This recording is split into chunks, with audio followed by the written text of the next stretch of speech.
Russia was invaded 3 times through Ukraine. The last time Hitler killed 1 out of every 7 Russians. They don't want to have Ukraine join NATO. So when the wall came down in the Soviet Union, Europe, Gorbachev destroyed himself politically by doing something that was very, very courageous. He went to Bush and he said, I'm going to allow you to reunify Germany under a NATO army. I'm going to remove 450,000 Soviet troops, but I want your commitment. After that, you will not move NATO 1 inch to the east. And we solemnly swore we wouldn't do it. Well, then in 97, Zbigniew Brzezinski was the first of the neocons, said, we're going to move NATO 1,000 miles to the east and take 15 countries into it and surround the Soviet Union. So then we not only move it into 14 new nations, but we unilaterally walk away from our 2 nuclear weapons treaties with the Russians. And we put Aegis missile systems in Romania and Poland 12 minutes from Moscow. When the Russians did that to Cuba in '62, we came this close to nuclear war until they removed them. So the Russians don't want nukes 400 miles from Moscow. We then overthrow the Ukraine government. In 2014, their elected government, and put in a Western sympathetic government. Russia then has to go into Crimea because they have a port. It's their only warm water port. And they know the new government that we just installed is going to invite the U.S. Navy into their port. So Russia then went into Crimea without firing a shot, because the people of Crimea are Russian. Then the new Ukrainian government we installed started killing ethnic Russians in Donbass and Lugansk, and they voted to leave and join Russia. Putin said, I don't want them. Let's give them protection and give them semi-autonomy and make an agreement to keep NATO out of Ukraine. That treaty was written by Germany, France, Russia, and England, the Minsk Accords. And the Ukrainian parliament, which is controlled by ultra-rightists, and that's a nice way of talking about them, refused to sign it. Zelensky runs in 2019. He's an actor. Why did he get elected? With 70% of the vote? Because he promised to sign the Minsk Accords. He promised peace. He gets in there and he pivots. Nobody can explain why, but we know why. Because he was threatened with death by ultra-rightists in his government and a withdrawal of support by the United States by Victoria Nuland, who's the leading neocon in the State Department. We told him he could not sign it. So then the Russians go in. They don't send a big army. They only send 40,000 people. It's a nation of 44 million people. They clearly do not intend to conquer Ukraine. But they want us back at the negotiating table. We won't allow Zelensky to go back. So he goes to Israel and Turkey and says, will you please help me negotiate a treaty? The Russians just want a guarantee that Ukraine won't join NATO. Zelensky signs the treaty. Putin's people sign the treaty. And Putin starts withdrawing the Russian troops in good faith. And what happens? Joe Biden sends Boris Johnson, the British Prime Minister, over to Ukraine in April and forces him to tear up the treaty. And since then, 450,000 kids have died who none of them should have died. For every one Russian that dies, 5 to 8 Ukrainians die, and they don't have any men left. You know, we're giving them all these weapons, but they don't have men left. It's a catastrophe, and we look kind of like the aggressor. That's the way the rest of the world sees us. 2014, there are riots it's called the Maidan Rebellion in Ukraine, which we're not told that we are financing those riots. The newspapers never told us, our government never told us. USAID, which is a CIA front, put $5 billion into funding those riots. Those riots lead to to a coup d'etat against the first democratically elected government of the Ukraine. It was a government that refused to choose sides and to say, we're going to be on the side of the West. So we wanted them out.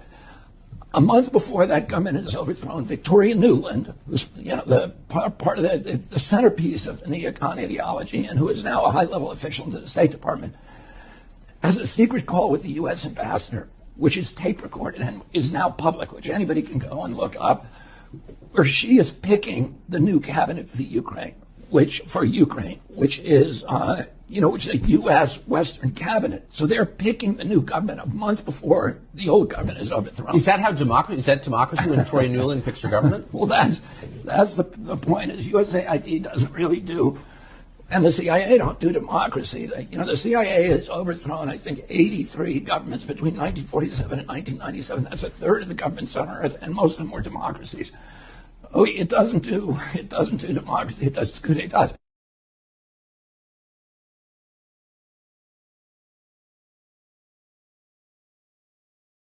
What do you think? I think we're in play. The Klitschko piece is obviously the complicated electron here, especially the announcement of him as deputy prime minister. And you've seen some of my notes on the troubles in the marriage right now, so we're trying to get a read really fast on where he is on this stuff. But I think your argument to him, which you'll need to make, I think that's the next phone call we want to set up, is exactly the one you made to Yachts. And I'm glad you sort of put him on the spot on where he fits in this scenario. And I'm very glad he said what he said in response. Good. So I don't think Klitsch should go into the government. I don't think it's necessary. I don't think it's a good idea. Yeah, I mean, I guess you think, what, in terms of him not going into the government, just let him sort of stay out and do his political homework and stuff. I'm just thinking in terms of sort of the process moving ahead, we want to keep the moderate Democrats together. The problem is going to be Tony Book and his guys. And, you know, I'm sure that's part of what Yanukovych is calculating on all of this. I think Yachts is the guy who's got the economic experience, the governing experience. He's the guy, you know, what he needs is Klitsch and Tony Book on the outside. He needs to be talking to them 4 times a week, you know. I just think Klitsch going in, he's going to be at that level working for Yatsenyuk. It's just not going to work. Yeah, no, I think that's right. Okay. Good. Well, do you want us to try to set up a call with him as the next step? My understanding from that call, but you tell me, was that the big three were going into their own meeting and that Yachts was going to offer in that context a three-way, you know, 3+1 conversation or 3+2 with you. Is that not how you understood it? No, I mean, that's what he proposed, but I think just knowing the dynamic that's been with them where Klitschko has been the top dog, he's going to take a while to show up for whatever meeting they've got. He's probably talking to his guys at this point. So I think you reaching out directly to him helps with the personality management among the three, and it gives you also a chance to move fast on all this stuff and put us behind it before they all sit down and he explains why he doesn't like it. Okay, good. I'm happy. Why don't you reach out to him and see if he wants to talk before or after? Okay, will do. Thanks. Okay, I've now written, one more wrinkle for you, Jeff. Yeah. I can't remember if I told you this or if I only told Washington this, that when I talked to Jeff Feltman this morning, he had a new name for the UN guy, Robert Seri. Did I write you that this morning? Yeah, okay. I saw that. He's now gotten both Seri and Ban Ki-moon to agree that Seri could come in Monday or Tuesday. Okay. So that would be great, I think, to help glue this thing and have the UN help glue it. And, you know, fuck the EU. No, exactly. And I think we've got to do something to make it stick together because you can be pretty sure that if it does start to gain altitude, the Russians will be working behind the scenes to try to torpedo it. And again, the fact that this is out there right now, I'm still trying to figure out in my mind why Yanukovych did that. But in the meantime, there's a Party of Regions faction meeting going on right now, and I'm sure there's a lively argument going on in that group at this point.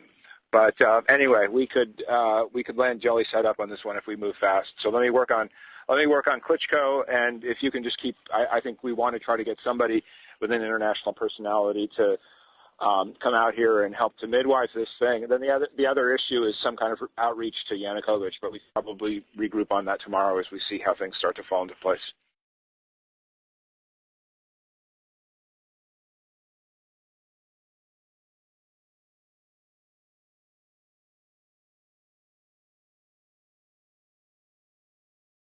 And Putin actually sent a draft treaty that he wanted NATO to sign to promise no more NATO enlargement. That was what he sent us. And that was a precondition for not invade Ukraine. Of course, we didn't sign that. So he went to war to prevent NATO, more NATO close to his borders. Flashback. This is fundamentally not about NATO expansion. It's never about NATO enlargement. It's not about NATO. It's not about NATO expanding toward Russia. This was never about NATO. It's absolutely nothing to do with NATO expansionism. And it has nothing to do with NATO. This is not about NATO. It's not about NATO. It's not really about NATO. This is not about NATO. Seriously, it's not about NATO. This was never about NATO. It was never about NATO. Let's be honest. This doesn't have anything to do with NATO? Nothing to do with NATO at all. Yeah, he's claiming it's like security purposes, but we can see the clear reason. But NATO is not the reason. This is not about NATO expansion. This is about the democratic expansion. Ukraine bans religious organizations. We are protecting democracy right now. Ukraine is banning political parties. Because it's a democracy. Ukraine restricts books and music. It's about democracy. Ukraine won't hold elections. It's about democracy. And it's not about NATO expansion. This war in Ukraine is not about NATO. It's Not about NATO. That's not about NATO. It has nothing to do with NATO. Nothing to do with NATO expansion. It's not about NATO expansion. Nothing to do with NATO. It isn't really about NATO. It's not about NATO. It's not about NATO enlargement. In fact, it has nothing to do with NATO. It's not about NATO encroaching. It's not about NATO. NATO is just a fictitious, imaginary adversary for Mr. Putin and for Russia. It was never about NATO. That's not what it's been about. It's been about him trying to expand his sphere of influence. Hang on, I mean, the two are not mutually exclusive. Obviously, Russia has wished for a sphere of influence over Ukraine, but if the West had not challenged Russian interests so directly, I think that there was a chance to avoid this war. He wanted us to sign a promise never to enlarge NATO. We rejected that. The reason why Putin invaded Ukraine is because of his evil. It's about that Putin wants to rebuild Soviet empire of evil, like President Reagan told. It's about Putin being sick. I don't know how you negotiate peace with a madman, but Nobody negotiated with Hitler. People are comparing him to Hitler. And remember Hitler? He's a Hitler. We're back when the Nazis invaded Poland. This is exactly the same what Hitler was doing to Jews. This is the same. Putin will not stop. Putin is reminiscent of Hitler. This reminds me of Hitler. He's the new Hitler. Well, Hitler. This is about a butcher. I'm trying to kill people everywhere in the world, just not Ukraine, Syria, all over the place. I hear you. This is a war that should have never happened. It's a war that Russians tried repeatedly to settle on terms that were very, very beneficial to Ukraine and us. The major thing they wanted was for us to keep NATO out of the Ukraine. The big military contractors want to add new countries to NATO all the time. Why?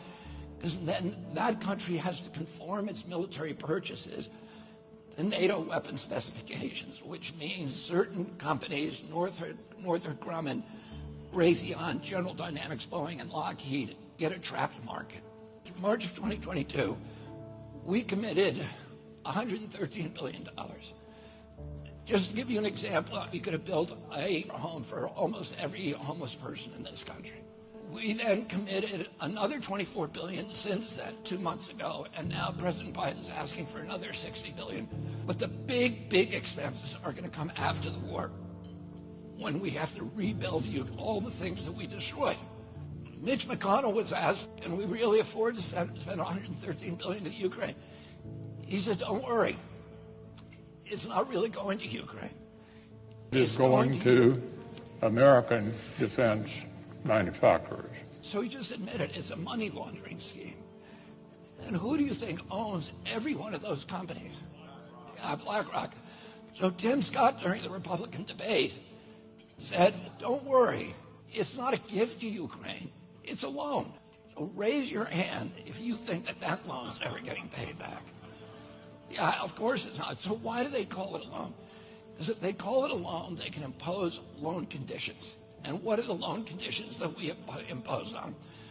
Number one, an extreme austerity program, so that if you're poor in Ukraine, you're going to be poor forever. Number two, most important, Ukraine has to put all of its government-owned assets up for sale to multinational corporations, including all of its agricultural land, the biggest single asset in Europe. In Ukraine, there's been 1,000 years of war fought over that land. It's the richest farmland in the world. It's the breadbasket of Europe. 500,000 kids almost, Ukrainian kids, have died to keep that land as part of Ukraine. They almost certainly didn't know about this loan condition. They've already sold 30% of it. The buyers were DuPont, Cargill, and Monsanto. Who do you think owns all of those companies? Yeah, BlackRock. And then in December, President Biden gave out the contract to rebuild Ukraine. And who do you think got that contract? BlackRock. So they're doing this right in front of us. They don't even care that we know anymore, because they know that they can get away with it. And how do they know that? Because they have a strategy. And that strategy is an old strategy, which is they keep us at war with each other. They keep us hating on each other. They keep the Republicans and Democrats fighting each other, black against white, and all these divisions that they sow